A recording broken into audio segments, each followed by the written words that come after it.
This is up to the individuals, like those who have work or those who have school. Like, for example, one of my teammates is in reservice at the moment, so we're kind of slowing things down a bit. But usually, maintaining a work-life balance is up to the individual who has other commitments other than the gaming house. And I think we try to adapt our schedule and our timetable to their school or work schedule and timetables.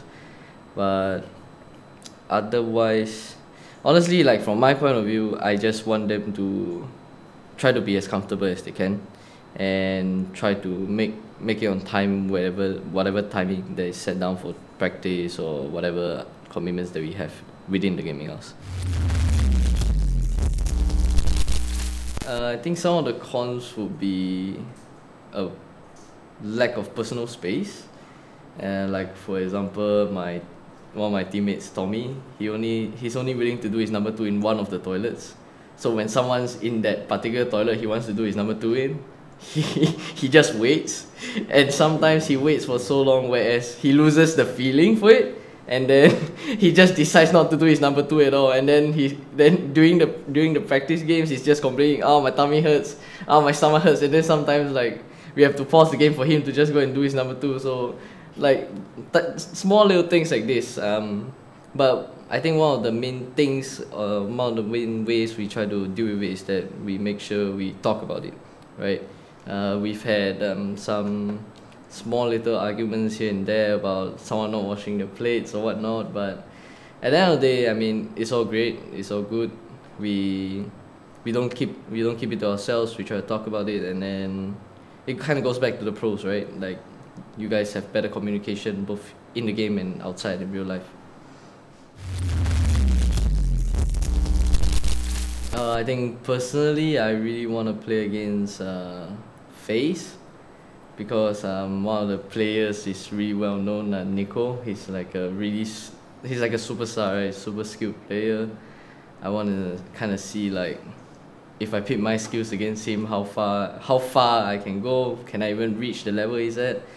And some of the teams, I mean, like, all the top teams are gonna be there, and I'm really excited to be able to, experience play against a tier 1 team, like a tier 1 team in Counter-Strike, right? So to be completely honest, I'm just stoked to be able to go there. I feel that for SG Esports there is so much room to grow, but at the same time, one of the things is that Singaporeans, we do tend to like to complain about the situation and the circumstances that we're in. I mean, like, not everybody does it, but there's a fair amount of people that I know that just says like, I can't do this because of that, I can't do that because of this current thing that I'm facing. So there is a lot of room for growth, but at the same time there's a lot of issues in I think the foundation work laid in for esports in Singapore. Like, you have players and teams who are really, world renowned, and then the rest of the scene is just basically dead, or it's either dead, non-existent, or it's just really, really weak. So there's room for growth for esports in Singapore. I mean, I personally wouldn't know too much about it because I'm mainly focusing on Counter-Strike. But as for growth in Counter-Strike, there is a lot of room to improve on. Like, there's a lack of tournaments, that's one thing. And the only tournaments that are being hosted, for some reason, they always cite it as a amateur tournament, and then we end up not being able to join. We're kind of forced to play out of our own country, basically. So I'm hoping like amateur tournaments will be non-existent and all tournaments are open to all. I mean, honestly, I feel that teams in Singapore other than Dreamscape have stuff to learn from us, right? They don't come and ask us for anything. They don't come and ask us for tips or anything, or like, how do you improve in this particular mechanic or this particular area of your team. We hardly get questions like that, and we don't get to play against Singaporean teams as much because they're either not practicing or they just choose not to practice us. So I really wish that like Singapore CS will kind of make up their mind. Like, do you want to go like only on the Southeast Asian front? Do you want to go on the Asian front, or do you want try and go international as well. And if you want to do things like that, you're gonna have to learn. You're gonna have to lose. You will lose for a long time before you start winning, right? So I think Counter-Strike in Singapore, people must be willing to lose. None of that Singaporean kiasu, stuff. Like, don't be afraid to lose, right?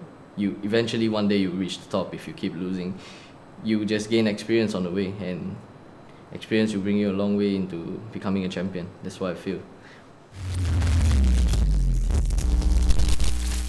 Going into the DreamHack Malmö qualifiers, before we actually qualified for the close qualifiers, we had to go through the Southeast Asian qualifier, right? And Southeast Asian qualifier was fairly easy all the way up until the very last best of 3 that we played against Signature, the team that kind of took the Asian minor spot when we played against them previously. And for that, we kind of approached the game with the mentality where we really have nothing to lose, right?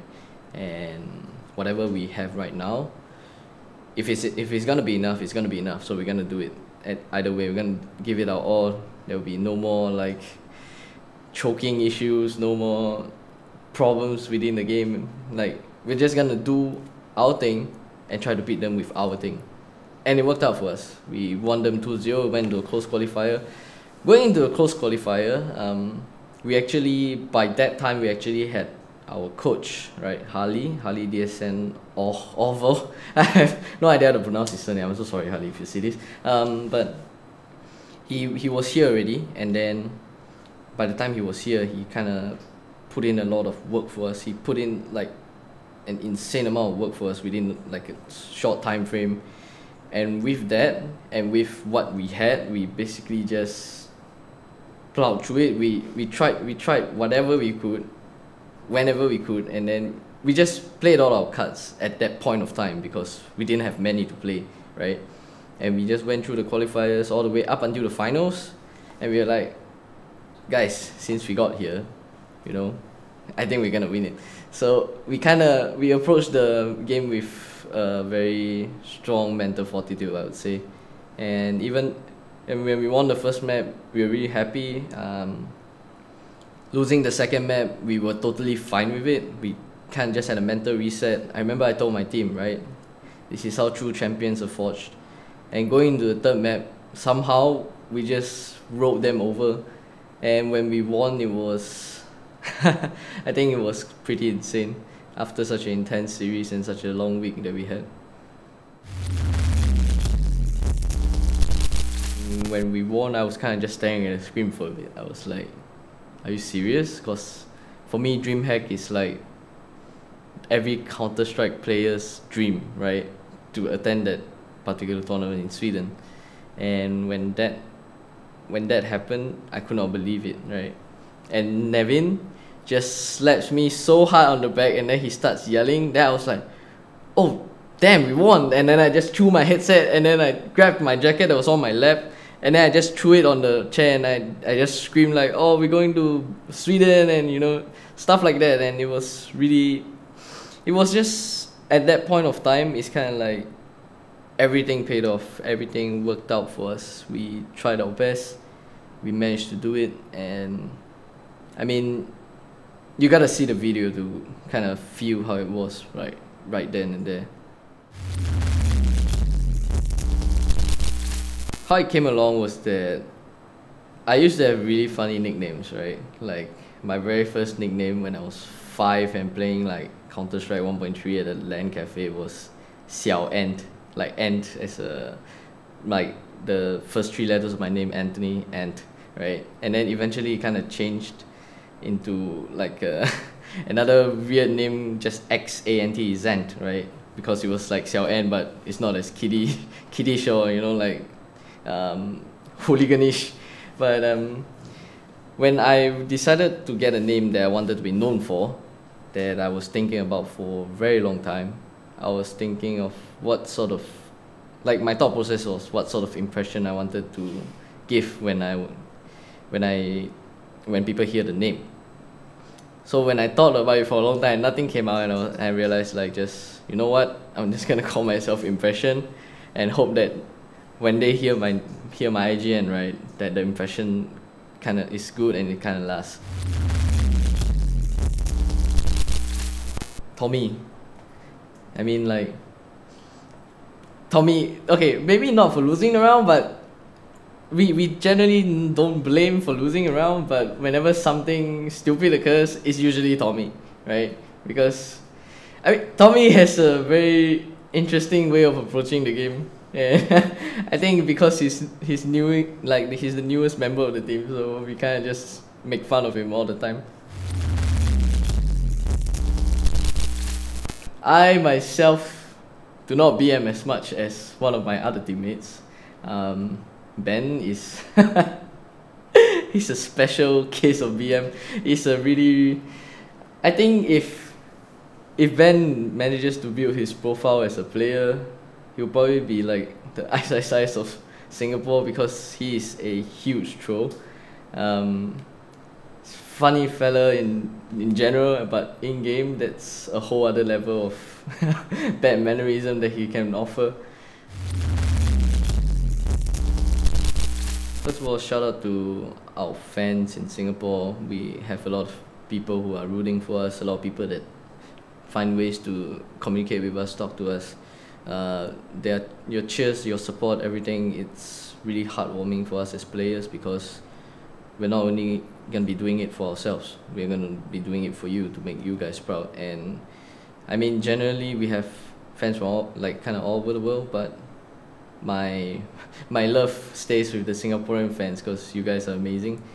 And shout outs to our sponsor, our main organization, B.O.O.T, for like helping us Dreamscape so much. And well, I think big shout outs to Harley as well because he's been a great coach. He's been doing so much for us. He's brought us to a new level, I feel. So yeah, that's about it. Thank you all so much.